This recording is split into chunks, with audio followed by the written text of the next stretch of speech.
Thank you so much. Very exciting group.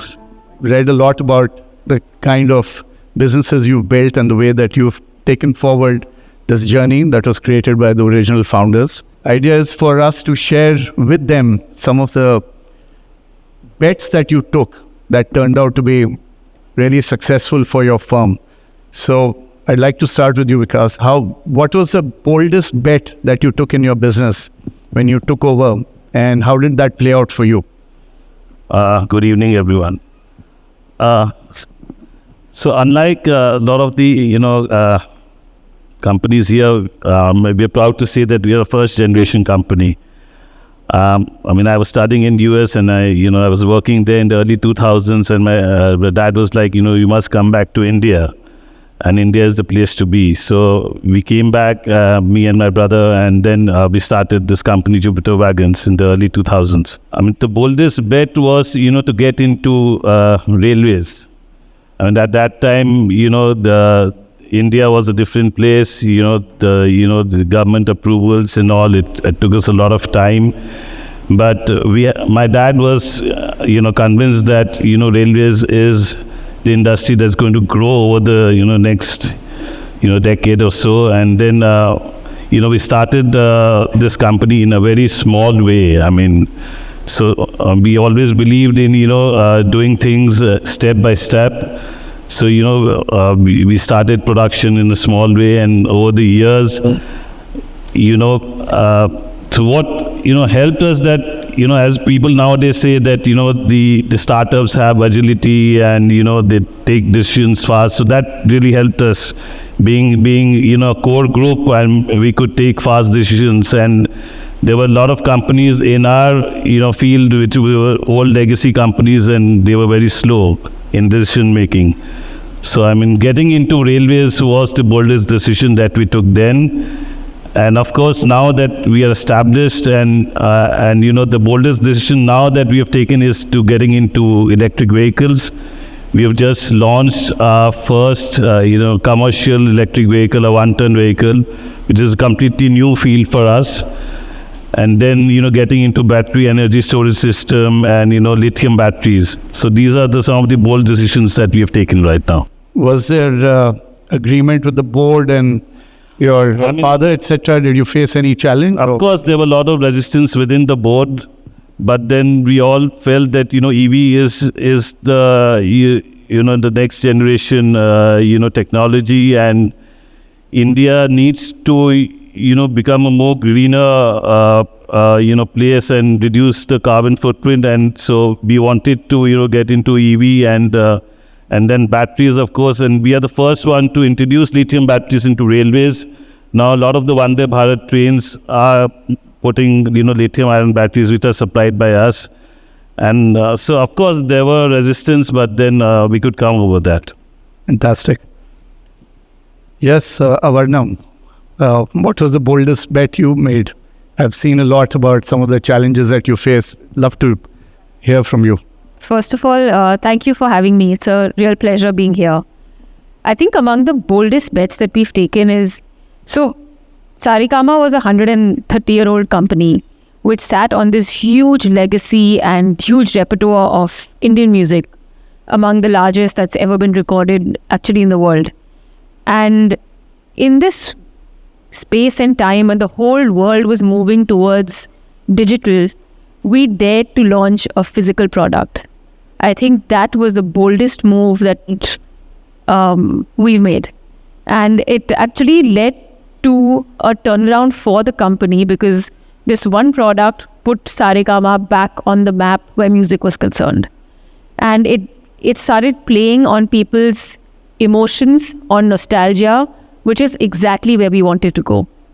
And the challenge when you thought about this new idea to convince everyone, the family, was there any key challenge that you faced while doing this? So I think the biggest challenge that we had to overcome was a mindset challenge, because everyone was moving towards the digital world, which meant everyone was looking at adapting towards choice. When you're looking at all the different platforms that you have where you hear music, whether it's a Spotify, Savan, whatever they are, it's all about choice, creating your own playlists, creating your own what one comes after the other. But what was the hardest for us was to discover, and this came through a lot of consumer research, that people who were consuming the music that we had did not want choice. They just wanted convenience. They wanted the click of a button. So understanding that consumer research was the biggest challenge we faced. Thank you. Aditya, take us to your work leading to DCM Shriram's chemicals business into area like advanced materials, etc. How did you decide where to invest and which business to back, and how did you get everyone's conviction? Was that the boldest move that you made? Yes. So thank you. Thank you for having me. It's a pleasure to be here. So as you rightly pointed out, I think that would be one of the boldest bets that we've taken as a group, and an area where I've been directly involved as well. So we've traditionally been in commodity segments, commodity manufacturing. So for us to step out of that was a huge mindset shift. And just to share a little context, in our family, our group is 135 years old. Roughly 100 years after it was created, about 35 years ago, we had a restructuring in the larger family, and then our branch was created. And now there are 7 of us from the family who are part of the business. So there's 3 seniors above me and 3 youngsters. So I have the privilege to be, the mezzanine Jain. So one of the factors was actually building alignment in taking any kind of a decision, because there are certain deeply ingrained perspectives that are there, and there are newer perspectives that some of us bring in as well. But yes, absolutely. So moving from being a commodity player in the chemical space to actually becoming an integrated player in the space, we actually after a lot of deliberation, discussion, we had also not done acquisitions much over time. So that was a hurdle that we had to cross as well in order to kickstart this growth journey. So that, I would say, would be one of the boldest bets we've taken. So you mentioned alignment with the old way of working and new thoughts that came in. What were some of the things that you did which you can share with the audience to ensure that everyone was aligned to what you were proposing? Sure. So I think touch wood, I think we are lucky that largely everyone in the senior leadership team, in the family, is working collectively towards, moving us forward as a group. So I think the North Star was very clear that we do want to move forward. It's just the how to make that happen was something which, required some unlearning. So one of the ways was actually bringing in external consultants or external relevant, trusted people who have worked in newer areas and worked in different spaces, and sharing those perspectives with the senior leadership team, and also building some of these capabilities in-house, because that builds, if that comes from someone who is trusted, that helped build alignment as well, and then we were able to take it forward. I know sometimes external consultants, unbiased, looking at the business, does help create alignment. I've seen it in many business families wherever there's a little bit of a conflict between getting into something new rather than remaining in the traditional way. But thanks so much. Nishant, yes, we are all aware of your bold bet in e-verse, but we'd love to hear from you. What made you get into it? Is that your boldest bet, or is there something else you'd like to share with all of us? No, I would say that was a bold bet, but when we transitioned, because the traditional family business which my father started was into automotive components and systems, and that was doing extremely well. And after coming back, after my training in Europe and Japan and other countries, I could really see that, I need to do something where I can create value and I can create something of my own. So I was keen to make a product which is redefining how transportation and how people move. And that's when buses came up, and I started the bus business from scratch. And clearly it was a defining moment, because people around you are not as confident and really see that you are taking a bet which has not been taken by anybody across the world till date. And it was a paradigm shift, and you are leapfrogging. So initial years were challenging, but I established it. And then very next moment, launching India's first electric bus was something interesting and challenging, but I was blessed to have a great team and a great set of colleagues there, and we created that, and we looked to see that how can we take it forward. And that's when e-verse came, where we got fully integrated and then set up world's largest electric bus manufacturing facility outside China, and then lithium batteries, power electronics, charging, and everything else. So I think perspective is very clear that how on a constant basis you are at what you're doing and in it for the longer term. And that has been our boldest bet. And now seeing that how multiple allied areas, including BESS and many other areas, we are catering to all our customers and stakeholders across the world. So you said first of its kind, but it must have been a big challenge to convince everyone internally, including the family. So can you share some insights on what are 2 or 3 things that are important to do when you are trying to transform or change the company or get into new businesses to convince the existing team and family? So luckily, I was in a nuclear family, and my father is always very supportive and is encouraging me to do new things because he himself diversified from his family business of textiles into automotive, so he knew what I was referring to. And that was very encouraging, and he was saying that you should take bold steps. You should be able to see and have the rigor of taking charge in such situations.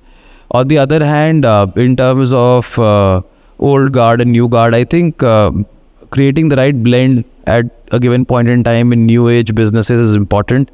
But consistency in many areas comes with the people who've been around, who've done things in the past. And that's where bringing that blend in place and aligning people is important. And that's what was something I learned here. So I think those were most engaging years in terms of redefining how you think, how you operate, and how you're able to move forward. Thank you. Yes, Madhav, leap into paints with JK Maxx. Is that your boldest step? What made you take it? What are some of the learnings that you'd like to share? So, thank you for that question, Rajesh. So, firstly, it's a pleasure to be here. Thank you, Anas. We come from a brick and mortar business. Cement has traditionally been our business, which we have, grown rapidly through operational efficiency, which is one of the key levers to sort of compete and deliver in a commodity business. The reason we entered paints is a sector where everyone is entering due to the valuation multiples. Today in the building material space, it's probably the material with the highest PE which is existing compared to any other material which exists. The reason we entered is because we feel we have a right to win. And that right to win comes from our wall putty business, which is something we entered in 2005, 2006. And we are the top 3 producers of wall putty in the country because we have white cement, which is the raw material to make it. And today paint companies actually entered the putty business. So the only way to survive was to enter the paint business. If you look at the right to win, actually putty is sold through the paint channel. It is applied by the painter. So we have that sort of distribution network across the country. We have that influencer network across the country. And the objective is to own a larger share of the wall. So that was our sort of logic to enter the paint. So how were you able to convince everyone, given the competitors, the kind of people that you were going to face in the market? Was it easy? What were some of the key, points that you were able to present to the board or to the family that got them all to agree with this launch? So you see, it is challenging because the ways of working of the paint business are very different today to the cement business. The cement business, I would say, is still not as consumer driven as the paint business is. May not be as influencer driven as the paint business is. And paint is still something you can see in your home, compared to cement, which may actually get hidden by the paint. So it was a tough decision. It was something we were mulling over for many years. And, what we realized is there was a point wherein we would have been the only company which would be a standalone putty manufacturer. Right. So, all the odds from a right to win perspective, from the way the market was shaping up, and we had to sort of bridge the capabilities we didn't have. And we started bridging it. And what we realized is today the service levels, for example, the paint companies give today to their channel is much better than what we used to give in putty. So by us changing our own processes and becoming paint ready, it's helping our putty business. So that was the sort of analysis we gave our board, and happy to see that a lot of it is working out the way we projected it. Fantastic. Thank you. Vikash, coming back to you, you had a vision on railways, right, and getting orders from there. I'm sure there must have been a business plan that you must have created and presented. And many times business plans don't go as planned. There could be various reasons. So share with everyone here that what was that moment, if there was a time when business plan was not going as per what you had thought it would, how did you manage internally, the family, the board, and what kept you going despite all the challenges and crises from time to time, especially in your business? We started in the early 2000s, and when, India was hardly spending money on infrastructure, unlike now. So as soon as we started, we put up a plant, and, a couple of years later on, we faced a situation where there were no orders. The government was just not released, and Wagons that time government was the only source of orders. The private sector was hardly, investing in wagons. So, we faced a, very tough situation where we had the plant, we started production, but 2-3 years down the line, there were no orders.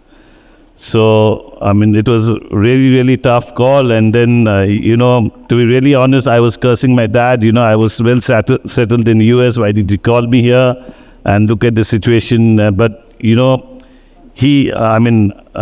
would give all the credit to my, dad. He said, keep patience, and, India is going to, grow, and, railways, the requirements are going to come. So, of course, then you go through, the business plan went for a toss, but then you cut down on your costs, you manage somehow, and then, slowly, the orders started coming in, and thankfully, with the change of government and, the railway now, the government came up with a 90,000 wagon, tender, which was like, previous years, they used to buy, say, 10,000 wagons in 2 years. Now, the government suddenly came up with an order book of 90,000 wagons.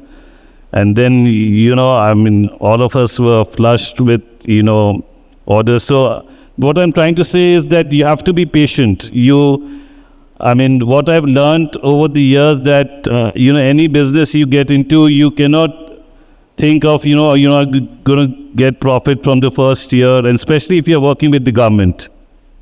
You have to have, patience, and you have to invest step by step. You cannot invest, 1,000 crores in the beginning and then, think about, what's going to happen. So that is what I've learned over the years, that if you're working with the government, and especially if the government is a monopoly buyer, you have to be very patient about everything, and you have to be, very frugal in, your costs and your at the expenditure and the cost at what we are making. So, the advantage that we had being a new company is that, we could, produce wagon at a much lower cost than what our competitors were doing. So, being legacy companies, they had, huge,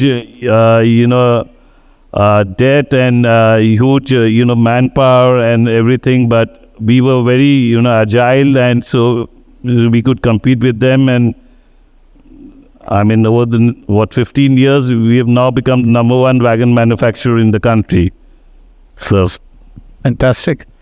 Avarna, anything you'd like to share? Business plan going, or business not happening as per plan, whatever you thought, and how did you sort of change track, or did you change track, or you remained committed? So where the music and creative businesses are concerned, I think the entire ecosystem in the last decade or so has completely changed. And we really had to adapt very quickly. So there was a point where I said in the digital world, we launched a physical device, right? Which is completely counterintuitive, but we had to do it, and we did that. But subsequently, what we realized is we had started investing heavily in new content, which is new music. And we needed to build channels to grow the reach. So our next surprising bet, which is not that, expected from a music company, was to invest in a creator economy. So we sort of did an acquisition with a company called Pocket Aces that had a huge creator reach. And today, I think cumulatively across all the Saregama channels, we have a reach of 650 million followers, which is a huge number for us to have. But if the youth is what we are after, which is exactly who we are targeting, we have to move with the times and understand that the reach a creator can give us, no one else can give us. So I think the key for us has been to adapt and change in a very timely manner and repeatedly every couple of years to reevaluate which direction we're heading in. Thank you. Aditya, your thoughts? Yeah. So I would say for us, for me personally, one of the moments when there was significant challenges to overcome and where things didn't go as per plan was when we were executing some projects at our chemical site in Jhagadia in Bharuch. The board had approved, a number of projects. This was over a period of time, but the last one being in January 21. So when we thought that most of COVID was done before I think it was the Delta wave which kicked in April 21. So the board had approved that, and there were strict timelines and obviously costs based on which we had to do the project execution. So of course COVID threw things, through the plans in a spin. But beyond that was actually, so in all our verticals, actually we have professional CEOs. But the big challenge we were facing here was that our CEO, who was in charge of this business, did not get along with, and he came in, a year or so before that. He didn't get along with most of the rest of the senior leadership team, whether it was family members, and we have a conglomerate structure, so there's a group CFO, group CHRO. So there were multiple challenges, in this entire space. We had attrition in the team, and over time, because the IDC going up, interest costs kicking in, costs getting elevated. So the project execution there became, a huge challenge. And in the midst of all this, because of all the pressure on the CEO from all directions, he quit. And so it was the perfect storm in a way. And so I had to step in as the interim CEO. And that was a real crucible experience, I would say, for me, those few quarters where, purchase order approvals, all one had to just deep dive, fully into everything and ensure running of the business operations while execution of the projects. I was traveling to the site multiple times a month, and deep diving in whatever is needed wherever. When I look back now, I think, it was probably a huge learning experience and which will hold me in, good stead in the years to come. But this was, a significant challenge that we had to overcome. Nishant, you mentioned nuclear family, but did you have a moment of, I told you so, we shouldn't have done? No, so that definitely my father cautioned me during COVID. So when I was starting our new plant because in COVID, and just before COVID, I had conceptualized it that what we could do. Everyone in the world was trying to conserve cash and see that how we don't make investments and we are able to do things differently. But at that time, setting up the largest plant in the world was something very difficult to sell, even to financial institutions, to everybody else. Why would you want to do that at that point in time? And the best part was setting it up at a fraction of the cost. What our competitors are globally was the biggest achievement for us. And parallelly investing in R&D like at 5 to 6% of the revenue structure which you have, which was unheard of. And doing that consistently even today for future. Whereas majority investors in different cases look at how do you see next 1, 2, 3 years, but not like long horizon of 5 to 10 years. So I think that was very difficult to sell, especially in India, where we have not even 0.5% of R&D spent to the revenue if you take an average of all the top 100 to 200 companies. So I think that was a big change of mindset which I had to push through during that period. And seeing that all our teams are consistently at it and focusing upon it when they're having personal challenges and other issues which everyone was going through. Thank you. Madhav, your thoughts? So, see, I feel challenges are something which, as an entrepreneur, they come all the time. Whether they come from, just something happening at business, some government rule changing, something happening with family, it can happen at any point of time. But specifically to share one example of what happened with us was we set up a white cement plant in the UAE.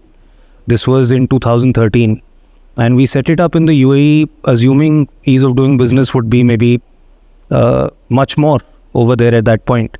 And we didn't receive power for about 2 years. And for a Capex heavy business, running on DG sets doesn't end up being viable at all. And it took almost 10 years for us to make that business profitable. But sometimes, if you have that belief that, this was a decision which can become profitable. I'm not saying one keeps pouring money into something which will not work. But if there is a proper business plan around it and the macros sort of support you, today we've diversified and come up with different product lines there, and it's becomes a sort of an R&D hub because we feel the UAE is a little further ahead in terms of building materials. So, how you sort of utilize that maybe adversity to build opportunity and turn it around, it worked for us on that occasion. No, fantastic. I mean, today you always have an option, an easy option of just managing family wealth, but getting into your legacy business with the current way of doing business in India, always, you have to work the system, getting your hands dirty and finding ways to convince the earlier generation and the team to your new ideas and take it forward is just a fantastic job. Well done to all of you. I'd like to now just open up the Q&A to anyone who'd like to ask them questions. Feel free. Anyone? Yeah.